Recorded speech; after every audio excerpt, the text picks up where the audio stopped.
السلام علیکم ناظرین، آپ دیکھ رہے ہیں یوٹیوب چینل اسلامک جانکاری۔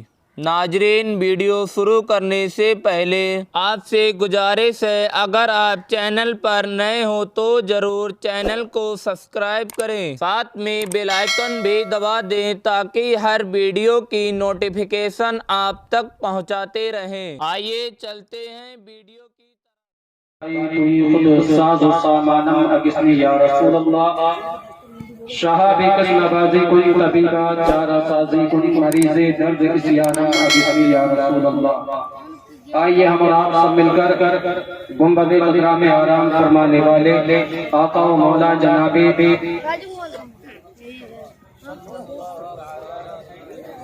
صاحب کس پناہ ہمیں جھوم جھوم کر عاشقانہ والہانہ ایماندارانہ انداز میں درود پاک کا نذرانہ پیش کریں۔ اللہم صلی علی سیدنا و مولانا محمد معدن الجود والکرم وعلیہ وبارک وسلم، الصلاۃ والسلام علیک یا رسول اللہ صلی اللہ تعالی علیہ وسلم۔ یہ کو اس کا کم کر دو، صحیح کرو اسے، دم لگاؤ تاکہ جب اس پہ پریشر پڑے تو یہ آواز کو دبائے، لگ رہا ہے کہ یہ تو جان کھینچے۔ سیٹ آپ کا اچھا ہے لیکن کہیں آپ سے تھوڑی سی مسٹیک ہو رہی ہے۔ اللہ تعالیٰ آپ کو جو ہے کامیابی عطا فرمائے۔ محبت کے ساتھ ایک مرتبہ اور درود پاک پڑھیں صلی اللہ تعالی علیہ وسلم۔ یہ چیز بند کر دیں ورنہ کچھ سمجھ میں نہیں آئے۔ محبت سے بولیں صلی اللہ تعالی علیہ وسلم۔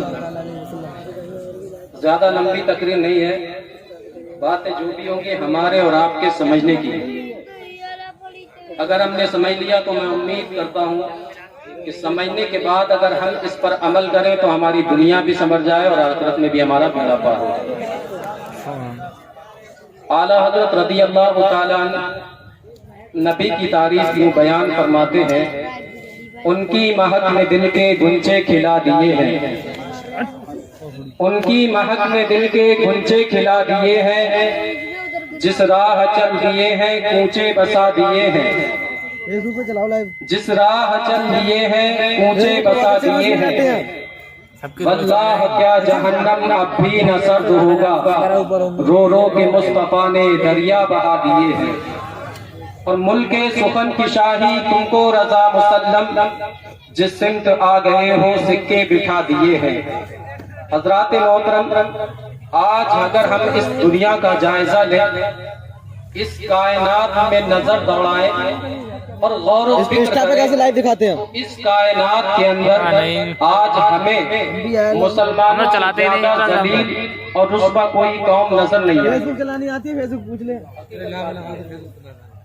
جو انسان جب چاہتا ہے ایک مسلمان پر ظلم کرتا ہے، جو انسان جب چاہتا ہے اسلام کے خلاف آواز اٹھاتا ہے۔ عزیزان ملت اسلامیہ، ایک سائنسداں سے پوچھا گیا کہ بتاؤ تمہارے نزدیک تمام مذاہب میں سب سے بہتر مذہب کون سا ہے، تمام دینوں میں سب سے بہتر دین کون سا ہے؟ تو اس نے کہا کہ سب سے بہتر دین مذہب اسلام ہے، سب سے بہتر مذہب اسلام ہے۔ اور جب اس سے آگے پوچھا گیا ذرا یہ بتاؤ کہ تمہاری نظر میں سب سے زیادہ بیکار اور ذلیل قوم کون سی ہے، تو اس نے کہا تھا کہ سب سے زیادہ بیکار قوم جو آج کے دور میں ہے وہ مسلمان ہے۔ جب اس سے پوچھا گیا کہ تم اسلام کو سب سے افضل بتا رہے ہو، اسلام کو سب سے بہتر بتا رہے ہو، پھر آخر ایسا کیوں کہ اس کے ماننے والوں کو تم سب سے بیکار بتا رہے ہو؟ تو اس سائنسداں نے کہا تھا اس لیے کہ جو مسلمان ہے وہ سب اس اسلام پر عمل نہیں کرتے۔ اسلام کی حقانیت ہم کو مسلم ہے، اسلام ایک ایسا دین ہے جو حق ہے اور اسلام سب سے اعلیٰ دین ہے، سب سے بہتر دین ہے، یہ ہم تسلیم کرتے ہیں۔ اگر یہ مسلمان اس اسلام پر عمل کر لے تو آج یہ سب سے افضل و اعلیٰ کام ہو جائے گی، لیکن اس مسلمان نے اسلام پر عمل کرنا بند کر دیا، اس لیے یہ سب سے زیادہ حقیر و ذلیل قوم۔ اللہ، یہ کون کہہ رہا ہے؟ غیر کہہ رہا ہے۔ عزیزان ملت اسلامیہ، آؤ ہم قرآن عظیم سے پوچھتے ہیں کہ آخر اسلام کے ماننے والوں کا تمہارا موبائل کیا ہے؟ ہے؟ تو قرآن حکیم کی بارگاہ سے ہمیں جواب ملتا ہے وَأَنْتُمُ الْأَعْلَوْنَ، تم ہی کامیاب ہو، فیس بک پہ نہیں ہو جائے اسی میں نہیں کرنا تم ہی کامیاب ہو، تم ہی بلند و بالا ہو۔ لیکن اگر ہم دیکھیں ذرا، کیا ہم بلند و بالا ہے؟ جو ہم اپنی زندگی گزار رہے ہیں کیا یہ ہماری اعلیٰ درجے کی زندگی ہے؟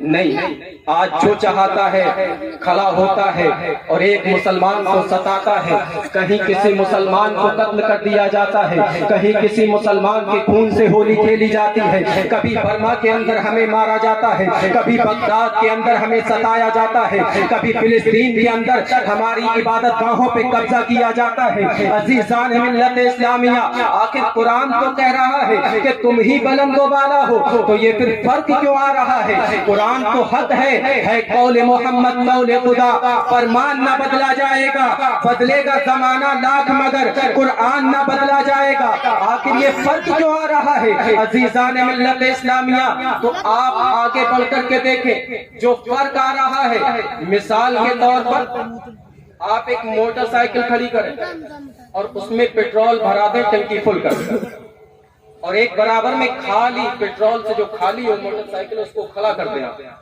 یہ آپ کو سمجھانے کے لیے میں مثال پیش کر رہا ہوں۔ اب آپ سے کوئی کہے کہ صاحب یہ موٹر سائیکل ہے، اسے جتنا چاہو آپ چلاؤ، تو اب ایک شخص کو جس میں پیٹرول ہے اس پر بیٹھے گا اور اسے لے کر چلا جائے۔ اب ایک گاڑی وہ ہے جس میں پیٹرول نہیں، آپ اس پر بیٹھیں گے اور کہیں گے صاحب میری موٹر سائیکل تو چلی نہیں۔ یہ بھی موٹر سائیکل تھی جو انسان لے کر کے چلا گیا، اور یہ بھی موٹر سائیکل ہے جو آپ سے چل نہیں رہی۔ آپ سے کہا جائے گا کہ موٹر سائیکل چلانے کے لیے شرط ہے اس میں پیٹرول ڈلانا۔ اب آپ کہیں گے میں نے تو پیٹرول ڈلایا ہی نہیں، تو یہ موٹر سائیکل چلے گی کیسے؟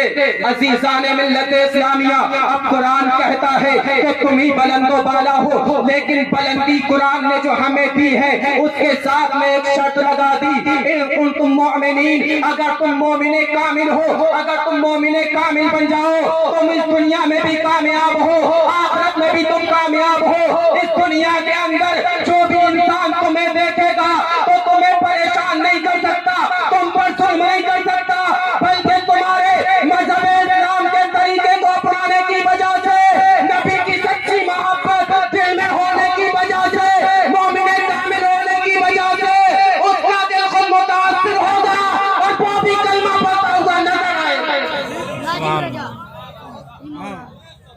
اور یہ ایسا نہیں کہ میں ہوا میں فائرنگ کر رہا ہوں، آؤ اس کی مثال اجمیر شریف کی دھرتی پر خواجہ غریب نواز کی ذات کو دیکھو۔ خواجہ غریب نواز مومن کامل ہے، جب وہ مومن کامل ہے تو کیسے مومن کامل کہ تنہا آپ کو مدینے سے میرے آقا نے اجمیر شریف میں بھیجا، ہندوستان کی دھرتی پر بھیجا، اور اجمیر شریف کی وہ سرزمین جہاں پر ہی قسم کے کفار موجود تھے، جہاں بے شمار مندر تھے، جہاں پر راتوں دن گھنٹیوں کی آوازیں آیا کرتی تھی، لیکن ایک نبی کا دیوانہ مومن کامل جب اجمیر کی سرزمین پر آیا تو اس نے 90 لاکھ کو کلمہ پڑھا کر کے مسلمان، کتنے ایک تو نہیں 90 لاکھ لوگوں کو کلمہ پڑھا کر کے مسلمان کر دیا۔ اب ذرا ہم اپنے گریبانوں میں جھانک کر کے دیکھیں کہ آج ہمارے دل میں نبی کی سچی محبت ہے۔ ماشاءاللہ سبحان اللہ، آپ اپنے ماتھے کی نگاہوں سے دیکھ رہے ہیں یہ حفاظ اکرام کی جماعت آ رہی ہے جو الجامعۃ العلویہ فیضان خواجہ غریب نواز نے اپنی کوکھ سے پیدا کیا۔ سبحان اللہ، اللہ تعالی ان سب کی عمر میں برکتیں عطا فرمائے۔ چند منٹ کی گفتگو اور سن لیں، پھر اس کے بعد میں اپنی بات کو ختم کر رہا ہوں۔ تو ذرا ہم اپنے گریبان میں جھانک کر کے دیکھیں، کیا ہم مومن کامل ہیں؟ عزیزان ملت اسلامیہ، آؤ حدیث پاک کی روشنی میں دیکھتے ہیں کہ مومن کامل کسے کہتے ہیں۔ آقا کریم صلی اللہ تعالی علیہ وسلم نے فرمایا لا یؤمن احدکم حتی اکون احب الیہ من والدہ وولدہ والناس اجمعین۔ کہ اے لوگوں تم میں سے اس وقت تک کوئی بھی مومن کامل نہیں ہو سکتا جب تک کہ میں اس کے رشتہ دار عزیز و اقارب والدین اولاد سب سے زیادہ محبوب نہ ہو جاؤں. حدیث پاک کا مفہوم میں نے آپ کو بتایا کہ میں تمام کائنات سے اس کے نزدیک محبوب نہ ہو جاؤں تب تک وہ مومن کامل نہیں ہو سکتا. عزیزان ملت اسلامیہ، آج ہم نبی سے محبت کا دعویٰ زبان سے تو کرتے ہیں لیکن دل میں جیسی نبی کی محبت ہونا چاہیے وہ ہمارے دلوں میں نبی کی محبت نہ رہی. عزیزان ملت اسلامیہ، ذرا آپ مجھے بتاؤ کہ آج علماء کرام کی شان میں گستاخیاں کرنا کیا یہ نبی سے محبت ہے؟ آج ماں باپ کو ستانا کیا یہ نبی سے محبت ہے؟ آج اپنی مسجد کو 5 مرتبہ ویران کر دینا کیا یہ نبی سے محبت ہے؟ آج رمضان کے مہینے میں کھلے عام چوراہوں پر کھاتے ہوئے نظر آنا کیا یہ نبی سے محبت ہے؟ یہ برائیاں ہمارے معاشرے میں پائی جاتی ہے، شراب نوشی ہمارے معاشرے میں پائی جاتی ہے. ہمارا نوجوان رات رات پر موبائل میں گندی گندی تصاویر دیکھنے میں، فلمیں دیکھنے میں، گانے سننے میں گزار دیا کرتا ہے. نہ اسے فجر کی نماز کا پتہ ہے، نہ عصر کی نماز کا پتہ، نہ ظہر کی نماز کا پتہ، نہ مغرب و عشاء کی نماز کا پتہ. کسی نماز کی کوئی فکر نہیں. اسلام کیا ہے اس کی کوئی پرواہ نہیں. اسلام نے کن چیزوں پر پابندی لگائی ہے اس کی اسے کچھ فکر نہیں. گناہوں پر ایسے ٹھیک ہو چکے ہم کہ ہم اپنے نبی کے فرامین کو بھول گئے، اللہ رب العزت کے قرآن کو ہم بھول گئے، اور یہی وجہ ہے کہ آج دنیا ہمیں ستانے پر یہی وجہ ہے آج دنیا ہمیں مٹانے پر تلی ہے. مسلمانوں اپنی تاریخ کو پہچانو. ارے یہ جو لوگ ہمیں مٹانے کی بات کرتے ہیں یہ تو ہمیں اس وقت نہ مٹا پائے جب ہم 313 تو یہ آج مٹائیں گے جب دنیا کے چوتھائی حصے پر ہم آباد ہیں. آج یہ ہمیں مٹائیں گے. یہ اس وقت نہ مٹا پائے جب ہم صرف 313 تھے اور ابو جہل ہزاروں کا لشکر لے کر کے آیا تھا. جب بدر کے میدان میں پہنچا پڑاؤ ڈال دیا، بہت سارے مویشی، بہت سارا اناج اور بہت سارے اسلحے لے کر کے آیا تھا. لیکن یہ نبی کے دیوانے جب نکلے ہیں مدینے کی گلیوں سے تو لوگوں نے کہا کہ یہ جا رہے ہیں لڑنے کے لیے ان سے جو ہتھیاروں سے لیس ہو کر کے آئے ہیں. عزیزان ملت اسلامیہ، لیکن تاریخ گواہ ہے کہ اس بدر کے میدان میں ان محمد میرے آقا کے غلاموں جو صرف 313 کی تعداد میں تھے 1000 کے لشکر کو گھٹنے ٹیکنے پر مجبور کر دیا، اور وہ ایسا بھاگا کہ اپنے جانور بھی چھوڑے، اپنی عورتیں بھی چھوڑی، جن کو میرے نبی کے غلاموں نے قیدی بنا لیا اور مال غنیمت میں شمار کر دیا. اس وقت نہ مٹا پائے. کربلا کی تاریخ اٹھا کر کے دیکھو، ہم نے اپنی تاریخ کو بھولا، جو ہمارا منصب ہے اسی کو بھولے بیٹھے. عزیزان ملت اسلامیہ، ہماری جو تاریخ ہے اس کو یاد کرو، ہمارا جو منصب ہے اسے اپناؤ. آج ہمارے اندر ایسی برائیاں پائی جا رہی ہیں. مسجد میں ایک امام بیچارہ جو ہمارے لیے رہتا ہے بستی میں، دین کی خدمت کرتا ہے، ہمارے بچوں کو علم دین سکھاتا ہے. آج ہم اسی پر اپنی زبان دراز کرتے ہوئے نظر آتے ہیں. کیسے لہجے ہوتے ہیں. جو حفاظ اکرام کی جماعت بیٹھی ہے، جتنے یہ بیٹھے ہیں تو آپ ان میں سے ایک کو ایک نہ سمجھو بلکہ ان میں سے ہر ایک اپنے آپ میں ایک انجمن ہے، اپنے آپ میں ایک درسگاہ ہے. جس جگہ جائیں گے اسلامی اور ایمانی خوشبو پھیلائیں گے. عزیزان ملت اسلامیہ، اپنے ائمہ کا خیال رکھا کرو. اگر تمہیں نبی سے سچی محبت ہے تو امام سے بغاوت نہیں ہونا چاہیے. امام سے آپ کلمے بول نہ بولو. نبی کے غلام کی شان یہ ہوتی ہے کہ نبی کا غلام جس سے نبی سے جب سچی محبت کرتا ہے تو جتنی بھی چیزیں نبی سے تعلق رکھتی ہیں ان سے بھی محبت کرتا ہے. اور میرے پیارے دوستو، آج جو ہماری مسجدوں کے امام ہیں، جو ہمارے مدرسوں کے مدرس ہیں، ان کا تعلق میرے مصطفیٰ سے ہے. میرے آقا نے ان کو اپنا نائب فرمایا ہے، اور جو نبی کے نائب ہے تو ہماری یہ ہمت نہیں ہونا چاہیے، یہ جرأت نہیں ہونا چاہیے کہ ہم ان سے بغاوت کریں، ان کی شان میں گستاخیاں کریں. یہ ہماری شان نہیں ہونا چاہیے. اور ذرا آپ توجہ کریں،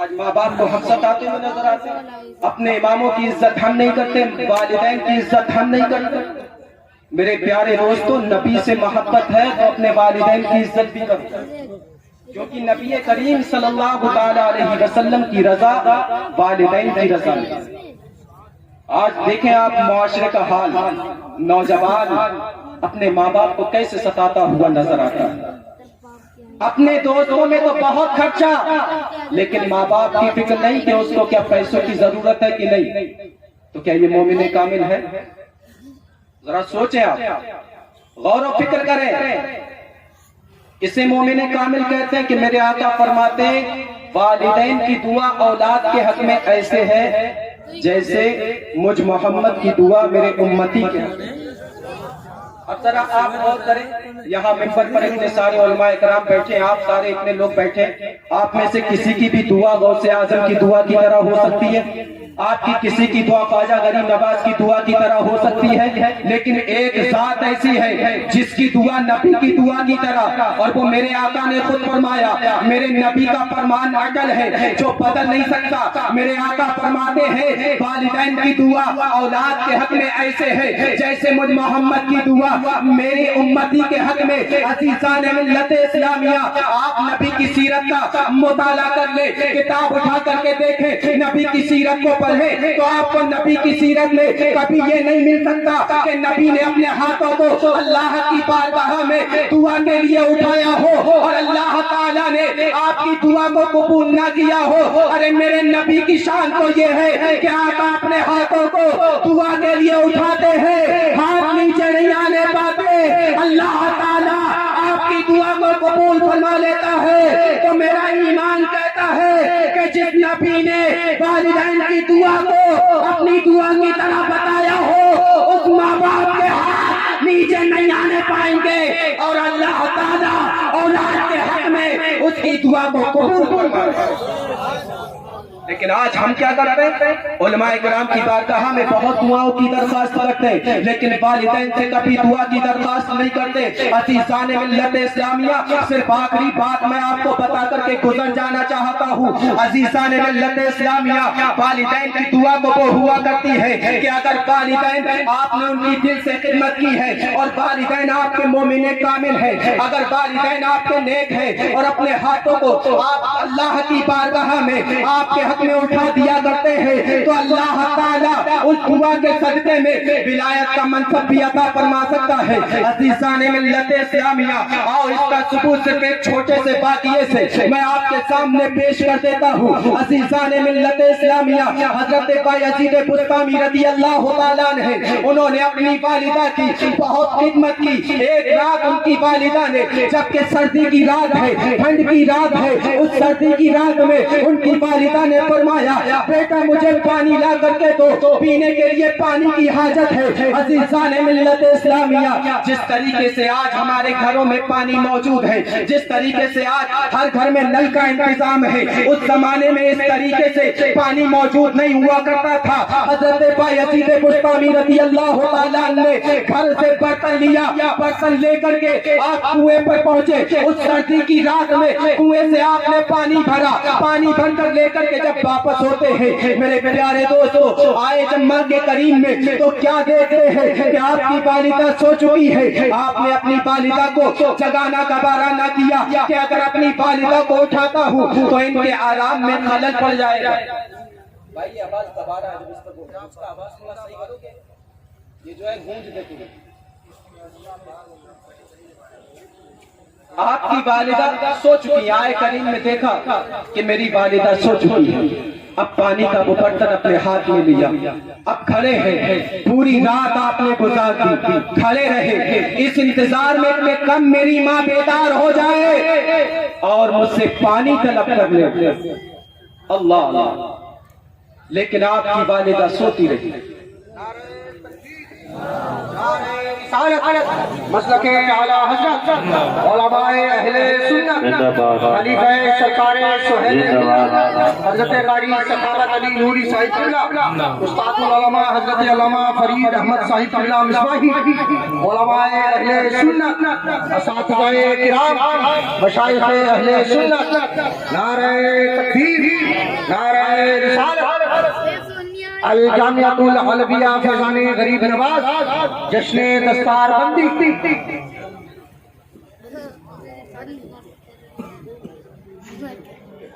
حضرت علامہ نعرہ تکبیر نعرہ رسول دیکھ رہے ہیں علماء کرام کا یہ نورانی قافلہ چل بغیر ہے وہیں میرے استاذ محترم حضرت علامہ مولانا ارے بیٹھ جا بھائی جامع معقولات و منقولات حضرت علامہ مولانا فرید احمد مصباحی صاحب قبلہ تشریف فرما ہے. میں ان کی دعاؤں کا سہارا لیتے ہوئے اپنی بات کو پورا کر رہا ہوں، بس چند منٹ میں اپنی بات ختم کر رہا ہوں. حضرت بایزید بسطامی رضی اللہ تعالیٰ عنہ والدہ کے سرحانے آ کر کے کھڑے ہو گئے. پانی کا برتن آپ کے ہاتھوں میں ہے اور ہاتھ میں لے کر کے آپ توجہ ادھر کریں، میں بہت جلد اپنی بات کو ختم کر رہا ہوں. اب وہ پانی کا برتن لیے ہوئے آپ پوری رات کھڑے رہے، جب فجر کی اذان ہوئی اور آپ کی والدہ بیدار ہوئی. اب والدہ نے بیٹے کو دیکھا، فرماتی بیٹا کیا حال ہے؟ عرض کرتے ہیں میری والدہ میں نے پوری رات اس انتظار میں گزار دی کہ کب میری والدہ بیدار ہو جائے اور مجھ سے پانی کو طلب کر لے. عزیزان ملت اسلامیہ، والدہ نے جب یہ سنا اپنے ہاتھوں کو اللہ کی بارگاہ میں اٹھا دیا، اور ان ہاتھوں کا اٹھنا ہے کہ حضرت بایزید بسطامی رضی اللہ تعالیٰ عنہ کے لیے آپ کی والدہ نے اپنے ہاتھ اٹھا کر کے دعا کی. اللہ تعالیٰ نے اپنی والدہ کی خدمت کرنے کے صدقے میں اس کی برکت سے ولایت کا منصب عطا فرمایا. اور یہی حضرت بایزید بسطامی رضی اللہ تعالیٰ نے ان کے ایک دوست نے ان کو خواب میں دیکھا تو کیا دیکھا کہ جنت میں بڑے آرام سے ٹہل رہے ہیں. نزہۃ المجالس کے اندر یہ بات لکھی ہوئی ہے کہ بڑے آرام کے ساتھ جنت میں ٹہل رہے ہیں. آپ کے دوست نے عریضہ پیش کیا کہ حضور آپ کو یہ مرتبہ کیسے ملا؟ تو آپ فرماتے کہ میں نے اپنی والدہ کی جو خدمت کی اس کی برکت سے اللہ تعالیٰ نے مجھ کو یہ مرتبہ عطا فرمایا. اللہ تعالیٰ تقریر میں جو غلطیوں یہ معاف فرمائے. استغفر اللہ ربی من. اگر آپ کو یہ ویڈیو اچھا لگا ہو تو لائک کریں، شیئر کریں. پھر ملتے ہیں ایک نئی ویڈیو کے ساتھ.